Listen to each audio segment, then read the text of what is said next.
जय हिंद, नमस्कार। मैं अंबर जैदी स्वागत करती हूँ आप सबका एक बार फिर से हमारे आज के कार्यक्रम में।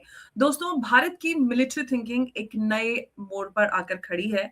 Army chief general Upendra Dwivedi ने ये कहा है कि जो भारत है, अब एक नया जो रॉकेट का मिसाइल फोर्स जो है, वो खड़ा करने का प्लान कर रहा है और सीरियस इस पर विचार कर रहा है।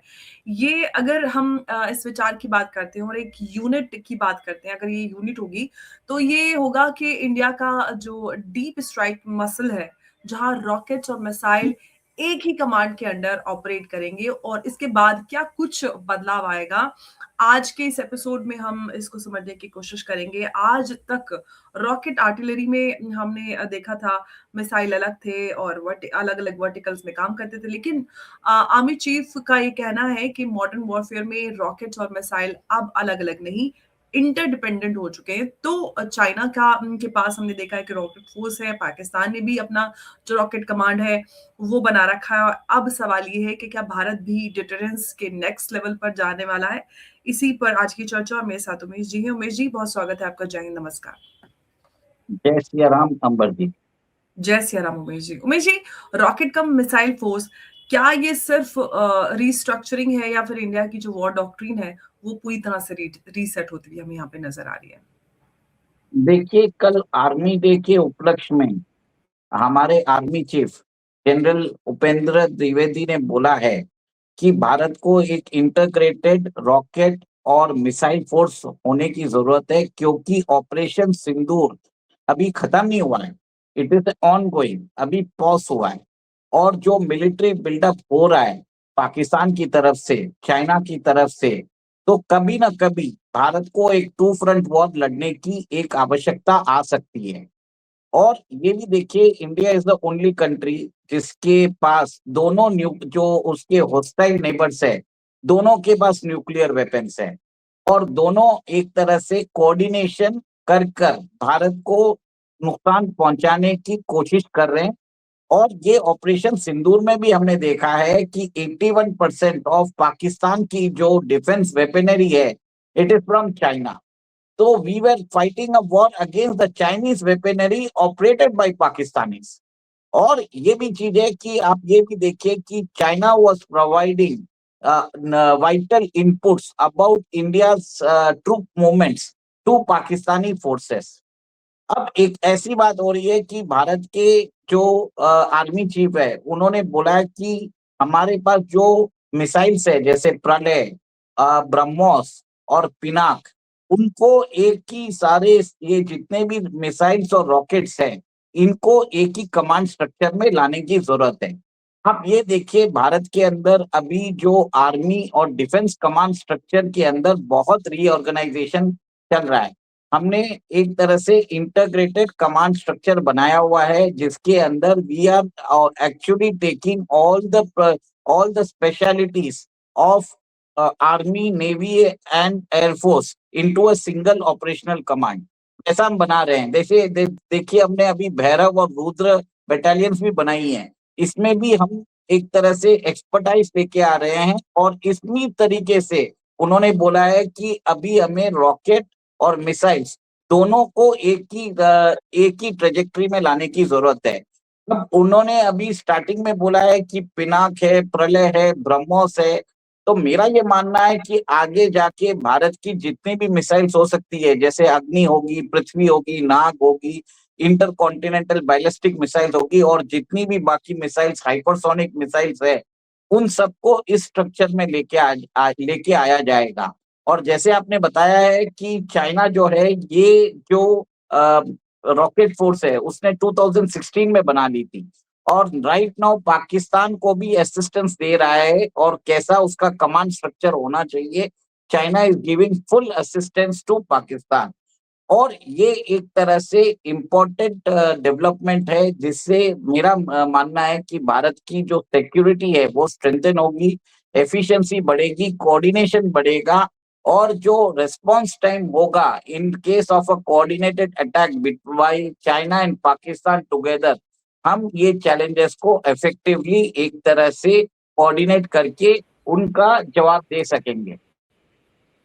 अच्छा उमेश जी, मैं यहाँ पे एक सवाल आपसे पूछना चाहूंगी कि चाइना और पाकिस्तान का जो मॉडल है उसको देखकर ये कदम लिया जा रहा है, या फिर हम ये कहेंगे भारत जो है वो अपनी खुद की स्ट्रेटेजिक आइडेंटिटी बना रहा है कि जो थ्रेट चाइना और पाकिस्तान, क्योंकि चाइना ने अपना पहले ही रॉकेट फोर्स बना लिया था, वो चाइना पाकिस्तान को भी असिस्ट कर रहा है, तो इस थ्रेट को देखते हुए कदम लिया जा रहा है या फिर भारत अपनी खुद की स्ट्रेटेजिक आइडेंटिटी पे काम कर रहा है?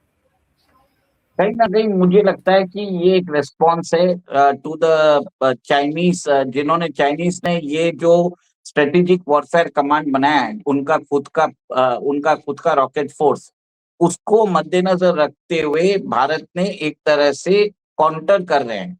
और एक चीज आप देखिए, भारत अभी जो है multi mega billion dollars deal करता जा रहा है।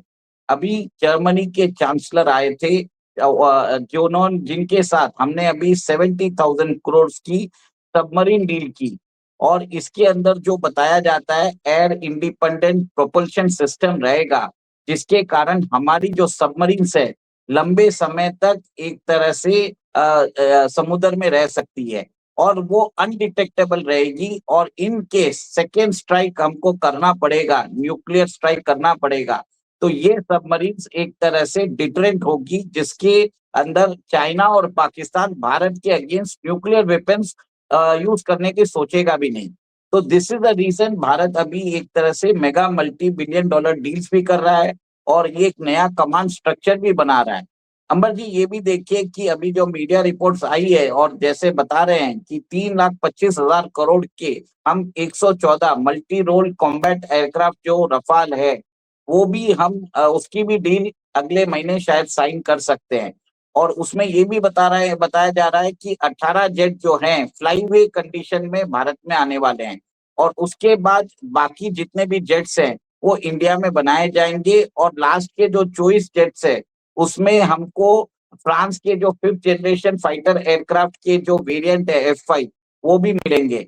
इससे भारत की जो स्ट्रेंथ हो जाएगी जो रफाल की, it will be around 176 fighter jets. देखिए, भारत ने इतना प्रोपेगेंडा जो अमेरिका ने चलाया था अगेंस्ट रफाल, उसके बावजूद भारत ने रफाल को चूज किया है।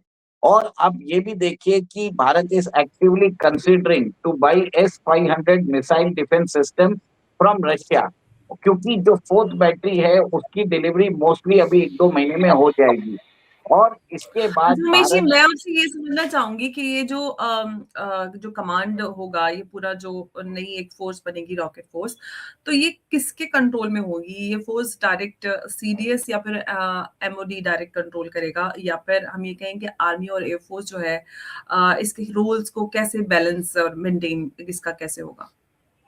देखिए अमर जी, इसको डायरेक्टली कंट्रोल रखा जाएगा सीडीएस के अंदर। मैं आपको ये बता देता हूँ, क्योंकि ये एक तरह से अभी अब भारत ने एक तरह से 3 कमांड स्ट्रक्चर बनाया हुआ भी है और इसके अंदर वो उसी हिसाब से प्लेस किया जाएगा।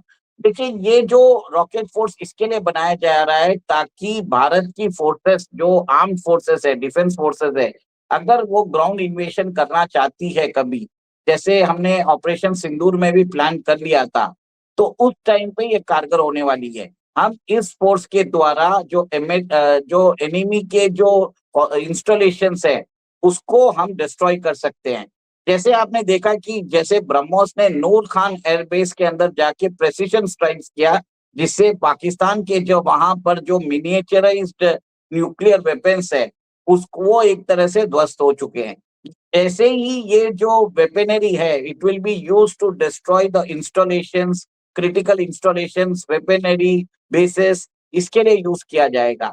और ये एक तरह से कमांड स्ट्रक्चर इसके लिए बनाया जाएगा, it will be under the head of CDS, और सीडीएस इसको एक तरह से अलोकेट करती जाएगी।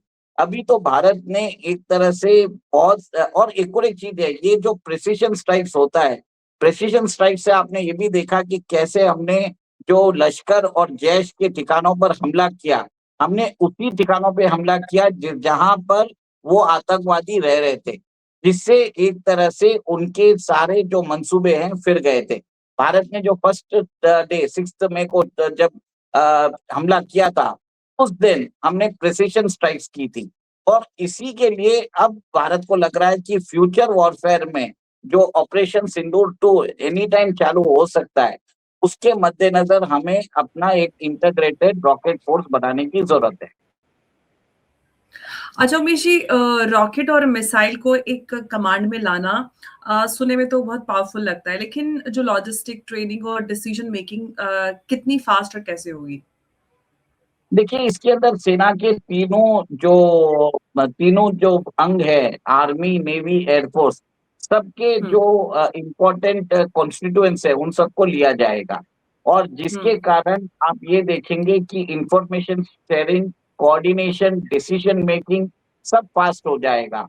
कोई भी एनिमी थ्रेट देखा जाएगा तो उसको कैसे कौन सी मिसाइल से न्यूट्रलाइज किया जाएगा, वो एक तरह से डिसीजन वेरी फास्ट लिया जाएगा।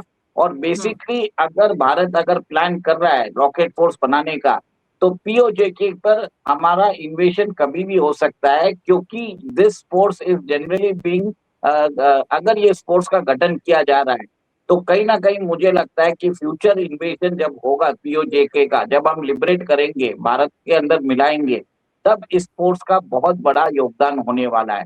क्योंकि पाकिस्तान की जो इंस्टॉलेशन है, जो वहां पर पीओजेके में जितनी भी उनकी इंस्टॉलेशंस है, उसके ऊपर ये स्ट्राइक करेगा, जिससे हमारी ग्राउंड फोर्सेस को आगे बढ़ने में मदद मिलेगी, और हम हमारी जो पीओजेके है उसको अब हम अपने अंदर मिला सकेंगे इन फ्यूचर। जी। This is the real reason. अच्छा उमेश जी, अगर इस हम उसकी बात करते हैं फ़ोर्स की, रॉकेट फ़ोर्स की, तो क्या ये जो फ़ोर्स है वो कन्वेंशनल डिटरेंस के लिए होगी, उसको स्ट्रॉन्ग करेगी या फिर रीजन में एस्केलेशन है, उसका एक नया साइकिल स्टार्ट होगा? कैसे ये फ़ोर्स काम करेगी? देखिए, हम तो एस्केलेशन कर ही नहीं रहे हैं। एस्केलेशन तो पाकिस्तान एंड चाइना कर रहा है। पाकिस्तान में एक तरह से सर क्रिक में वहां पर वो बेसेस बना रहे हैं, वहां पे वो अमेरिकन वेपनरी और चाइनीज वेपनरी को इंटीग्रेट कर रहे हैं। चाइना सक्षम वैली में हुँ, जो है रोड की कंस्ट्रक्शन कर रहा है, जिससे हमारा सियाचिन ग्लेशियर में शायद फर्क पड़ हुँ, सकता है। तो कहीं ना हुँ, कहीं भारत को प्रोवोक किया जा रहा है, उसके बाद ही हुँ, भारत जो है नेसेसरी स्टेप ले रहा है, प्रीएम्प्टिव स्टेप्स ले रहा है, ताकि अगर फ्यूचर कॉन्फ्लिक्ट हुआ जाए, उसके अंदर एक इफेक्टिव रिस्पॉन्स हम दे सकें।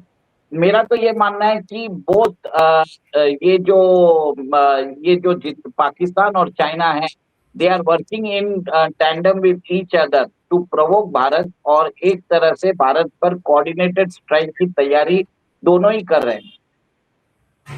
जी। उमेश जी, एक और सवाल ये कि ये जो प्लान है रॉकेट फ़ोर्स बनाने का, ये ग्राउंड पर उतारना कितना प्रैक्टिकल नज़र आता है? देखिए, जो रॉकेट फोर्स है, इसके अंदर आप सबसे पहले ये समझ लीजिए, जो रॉकेट्स होते हैं, वो एक हुँ, तरह से आपने अगर छोड़ दिया तो वो कहीं भी वो अनगाइडेड रहते हैं, उनका प्री डिटरमाइंड टारगेट हो सकता है, और ये अपने जो एनिमी है वहां हुँ, पर जाके वो टारगेट पे लग भी सकते हैं, या कोई कारणवश वो विफल भी हो सकते हैं। जबकि जो ब्रह्मोस जो है वो प्रिसिशन गाइडेड मिसाइल्स है, और जहां पर हुँ, बताया जाता है कि जिस लोकेशन पे अगर आप टारगेट कर देते हो, हुँ, वो एग्जैक्टली उधर ही जाके 1 मीटर के डिफरेंस में उसको टारगेट को न्यूट्रलाइज कर देता है। तो ये एक तरह से कमांड स्ट्रक्चर इसके लिए बनाया जा रहा है कि सिविलियन कैजुअलिटीज को मिनिमाइज किया जाए, और एनिमी को ओवरवेलम किया जाए। अभी हमें आप समझ लीजिए, हमें रावलपिंडी में मुनीर को उड़ाना है, तो हम अपनी ब्रह्मोस चला सकते हैं और मुनीर को उड़ा सकते हैं। अब एक बार मुनीर खत्म हो जाता है, तो फिर हमें डरने हुँ, की जरूरत नहीं है। उनके वहां पर जो पाकिस्तान की बाकी फोर्सेस है, उनका मनोबल एक तरह से खत्म हो जाएगा। तो इसके लिए मैं बता रहा हूँ कि ब्रह्मोस जो है, भारत को नेक्स्ट टाइम जी, रावलपिंडी पे ही चला देना चाहिए, क्योंकि हमारे आर्मी चीफ ने ये भी बताया था कि 88 घंटे का जब वॉर हुआ था, उस समय मुनीर बंकर में जाके छुप गया हुँ, था। तो कहीं न कहीं हमें एक तरह से ये फोर्स जी, इसके लिए चाहिए, अगर हमको लगे कि पाकिस्तान कुछ प्लान कर रहा है और मुनीर हमारे ऊपर अगर कुछ हुँ, नया कुछ प्लानिंग वो करने वाला है, तो वी कैन एलिमिनेट डायरेक्टली हुँ, Munir with our strike, with our precision strike. This is very much important. मतलब आप समझ लीजिए, हाई वैल्यू टारगेट्स है, जैसे जैश ए मोहम्मद जी। है, और जैश ए मोहम्मद के चीफ है हाफिज सईद, और इन सबको उड़ाने के लिए हमारी ये मिसाइल्स काम आ सकती है, प्रिसिशन गाइडेड मिसाइल्स। जी, उमेश जी, अब एक और लास्ट सवाल आपसे ये कि जब क्राइसिस का समय होगा तो ट्रिगर कमांड किसके हाथ में होगा? मिलिट्री, पॉलिटिकल या फिर जॉइंट? इसका कोई जवाब नहीं दे सकता। मिलिट्री के कमांड स्ट्रक्चर का कोई भी जवाब नहीं दे सकता, और it's better that we don't discuss all this thing. Okay, ठीक है। लेकिन ये जो स्टेटमेंट आया है सेनाध्यक्ष का, ये काफ़ी इंटरेस्टिंग है और काफ़ी अहम भी है, और इस पर आज की ये चर्चा रही और कमाल इसमें सवाल के लिए नमस्कार, जय हिंद, जय भारत। जय सिया राम।